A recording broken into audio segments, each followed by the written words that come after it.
Escala el pleito con Ernesto Zedillo. No se puede hablar impunemente. La presidenta Claudia Sheinbaum informó que luego de los dichos de Ernesto Zedillo en la conferencia de prensa del miércoles se presentará el caso del FOAPROA. No se puede hablar tan impunemente, advirtió la doctora Sheinbaum. La mandataria federal acusó al expresidente Zedillo de provocar una crisis económica mayor a la que se iba a generar con tal de beneficiar a un grupo de empresarios. Consideró que los ataques que está lanzando ahora Zedillo son porque el pueblo va a elegir a ministras y ministros de la Suprema Corte por medio del voto. Señaló que el FOAPROA de Zedillo generó tragedias muy grandes. Resulta que los voceros de la oposición ahora son los expresidentes, pero no tienen autoridad moral, recalcó Claudia Sheinbaum. Y llamó al Banco de México a que informe sobre la pensión vitalicia que mantiene al expresidente. Sí, esas pensiones vitalicias, hay que revisarlas. Zedillo acusó a la Cuarta Transformación iniciada por el expresidente Andrés Manuel López Obrador y continuada por la presidenta Claudia Sheinbaum de sustituir una joven democracia por una tiranía a través de reformas que eliminan contrapesos e instituciones independientes del Ejecutivo. Afirmó que los gobiernos de Morena encaminan al país a un régimen tiránico. El gobierno de Morena se ha otorgado la prerrogativa de disponer sin ningún control judicial cambios constitucionales, aun si estos violan el respeto a los derechos humanos, la separación de poderes y las otras bases esenciales en las que deben sostenerse la democracia y el Estado de Derecho. La amplia puerta hacia el autoritarismo que el gobierno de Morena ha construido mediante una serie de actos ilegales antidemocráticos se está usando sin pudor alguno. Esto es claro en el caso de la reforma judicial, pero igualmente en la eliminación constitucional de los llamados organismos autónomos, encargados del acceso a la información y la protección de datos, la promoción de la competencia, la prevención de prácticas monopólicas, la regulación en el sector energético, la regulación de las telecomunicaciones, la radiodifusión, la medición de la pobreza y la evaluación de la política social. Pues bueno, defendió las reformas judiciales y electoral que impulsó durante su sexenio 1994-2000 y sostuvo que la actual reforma judicial impulsada por Morena destruye los avances logrados. La reforma hoy en marcha destruye todos esos avances, politiza la impartición de justicia y somete a la Corte a los intereses de un solo partido, acusó. Para Zedillo, la Cuarta Transformación no sigue el legado de la independencia, la reforma a la Revolución Mexicana, como afirma Morena, sino que emula los atropellos que se hicieron contra estos movimientos históricos. Así las cosas con Ernesto Zedillo, ¿no? Tiene la realidad como que bastante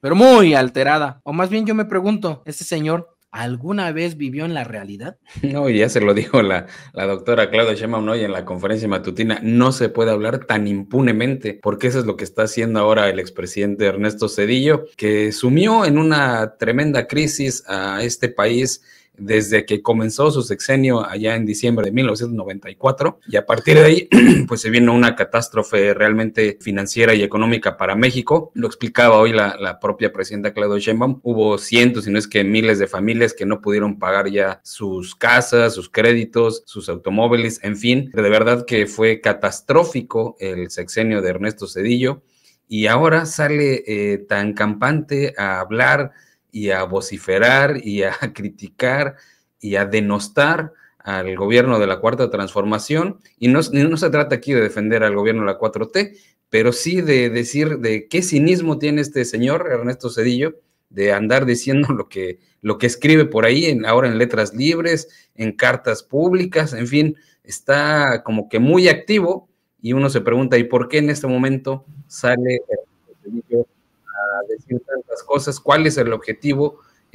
¿Cuál es el trasfondo de todo esto? ¿Por qué en este preciso momento Ernesto Zedillo sale a escribir cosas, a publicar cosas que no tienen de verdad ningún sustento y que no tienen ninguna autoridad moral, ni tiene cara para decir todas estas sandeces que está diciendo el expresidente Zedillo? Y pues como dijo la presidenta, lo que pasa es que están en contra de la elección judicial que se va a llevar a cabo el próximo 1 de junio, pero ya no hay vuelta de hoja, ya esto es irreversible. El Poder Judicial se renovará con el voto popular, con el voto de la ciudadanía, y este personaje que ahora se está convirtiendo en el vocero de la oposición, pues ahora sale a decir todas estas sarta de locuras que no tienen de verdad ningún fundamento, y él no tiene autoridad moral alguna para decirlo. Ninguna autoridad moral, y vaya personaje que escogieron para, entre comillas, pues enfrentarse discursivamente a la titular del Poder Ejecutivo Federal. Ayer ya lo mencionábamos, Ernesto Zedillo no tiene ninguna autoridad moral y debiera ser un personaje que en realidad tendría que estar siendo investigado. Y la presidenta de la República hoy señaló que el día de mañana se explicará al detalle cómo fue que se fraguó el Fobaproa. Hay que recordar, y solamente de pasada lo dijo hoy la presidenta de la República, que ya sabían que iba a declarar una devaluación. Le avisó a un grupo de empresarios amigos que lo que hicieron fue sacar de manera inmediata dinero, recursos del país y también intercambiarlos por dólares, lo que provocó la profundización de esta crisis. De por sí va a haber ya una crisis, bueno, pues con este tipo de acciones corruptas para beneficiar a un grupo de empresarios amigos, terminó por hundir la economía en general, con lo que ya sabemos de gastos que hasta hoy seguimos pagando y que decíamos suman más de 900,000 millones de dólares. Impresionante la cantidad que debemos ahora los mexicanos y que estamos pagando, y que, ojo, esos recursos anualmente se destinan precisamente una parte del presupuesto mexicano para cubrir la deuda de esos recursos.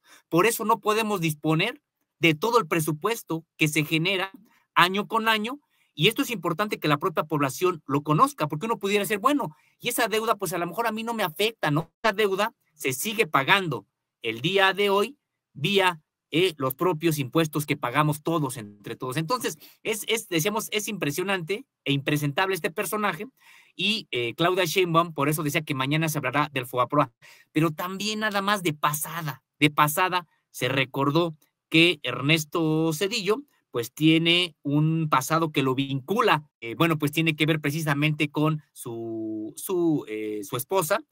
Hay expedientes oficiales, es decir, documentos oficiales que lo demuestran, y bueno, ya estaremos hablando también un poco más adelante de estas revelaciones en audio a Ernesto Zedillo con el narcotráfico. Esto para empezar. Veremos qué se presenta el día de mañana, porque la presidenta piensa ya responderle claramente a Ernesto Zedillo, porque no es posible que está de manera tan impune. Yo al inicio comentaba que yo crecí con esta idea de que Ernesto Zedillo pues había sido el estabilizador, hasta que pues, ya uno va agarrando edad y ya se pone como a investigar. Recordemos que en aquellos años, ahora sí que voy a evidenciar la edad, me veo chamaco, pero no estoy tan chamaco, allá por los años pues 2000, yo soy de la secundaria 97-2000, pues no había internet, era lo que podíamos leer, ¿no? Y lo que podíamos leer era lo que llegaba a nuestras manos, porque también no es que uno tuviera así como que muchos recursos como para que ir a comprar todos los días el periódico, cosas de eso. Además, pues uno leía el periódico, eran puras adulaciones, ¿no? Hasta después, cuando ya llegó esta enciclopedia en carta, no sé si se acuerdan de esa, que era un CD que uno metía y lo podía ver como fuera de línea, ¿no? Y también ya llegó a la internet y ya pues uno empezó, ahí fue donde yo ya empecé a leer y dije, no, pues Zedillo no es lo que nos habían vendido, ¿no? Por eso dije, no, yo crecí con estas ideas de que él había sido eso. Ya después uno se va enterando, pues ya después llegó el internet, ya uno se enteró de absolutamente todo, y pues ya uno se dio cuenta. Además, pues allá en Guerrero, recordemos que este personaje generó una tragedia, y se generaron muchas, no nada más una, porque no quiero ni siquiera, por respeto a mis paisanos, ni siquiera quiero decir que es una, porque si algo ha ocurrido en Guerrero han sido muchas matanzas y muchas injusticias. Entonces no quiero minimizar ninguna de ellas, mencionando una o dos o tres, ¿no? Todas son importantes. Pues sí, ya después me di cuenta de lo que era este personaje, y ahora que lo quieren, ¿cómo podríamos decirlo? ¿Revivir políticamente? ¿Se podría decir de manera correcta? ¿Lo quieren traer? ¿Lo quieren meter otra vez a la vida política? Esa sería la pregunta. Sósimo, ¿lo van a meter otra vez a la vida política a este personaje, Sósimo? ¿En serio? No, mira, la verdad no creo. Digo, no alcanzaría para meterlo. Además, precisamente, ¿cómo lo querrían meter? ¿Para candidatearlo de algo? Pues sería imposible. No, entonces, como para asesor. Pues, como asesor de algo.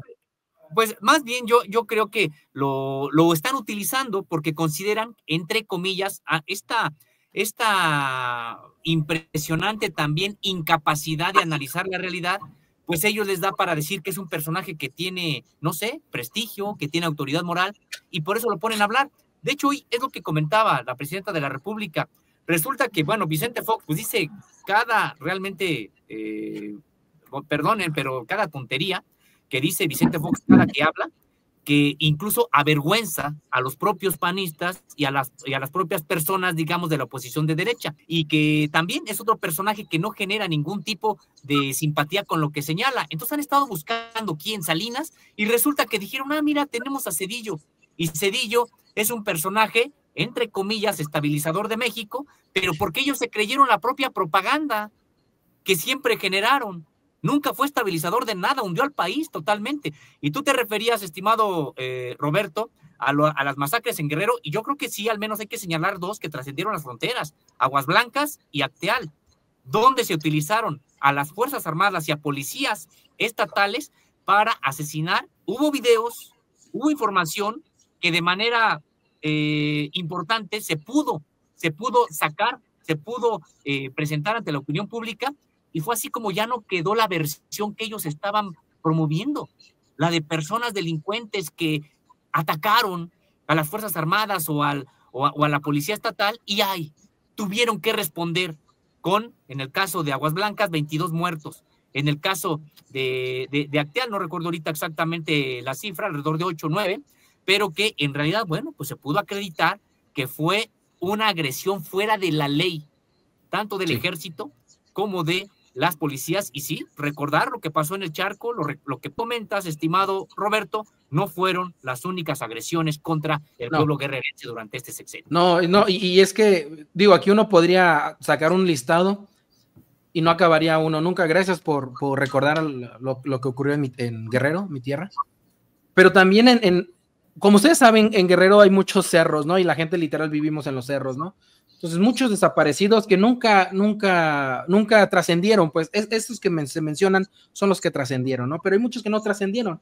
Allá uno decía, cuidado, ya llegaron los judiciales, porque ellos llegaban, te levantaban y no te volvían a ver. En la vida te volvían a ver. Era el Padre Nuestro de cada día, ¿no? Y dicen, ahorita la violencia está desatada. ¿Es en serio? ¿Es en serio? O sea, ¿la memoria selectiva? No. Es cuestión de echar a andar la memoria. Yo les hablo que yo tenía 6, 7, 8 años y pues me acuerdo de todo eso claramente, incluso lo que le hicieron a muchos líderes políticos allá en Guerrero, pero bueno, no caigamos en eso. Ya nada más como dato, se nos da la mañana y no. Como dato, se han pagado 7.2 billones por el FOAPROA, cuando la deuda era de 550,000 millones, o sea, casi 13 veces más, y todavía se debe cerca de 1 billón, como nos los comentó mi querido Sósimo, más de 900,000 millones, cerca de 1 billón, o sea, 13 veces se ha pagado esa deuda, que nada más sirvió ¿para quién? Pues para unos cuantos. Pero bueno, hasta aquí.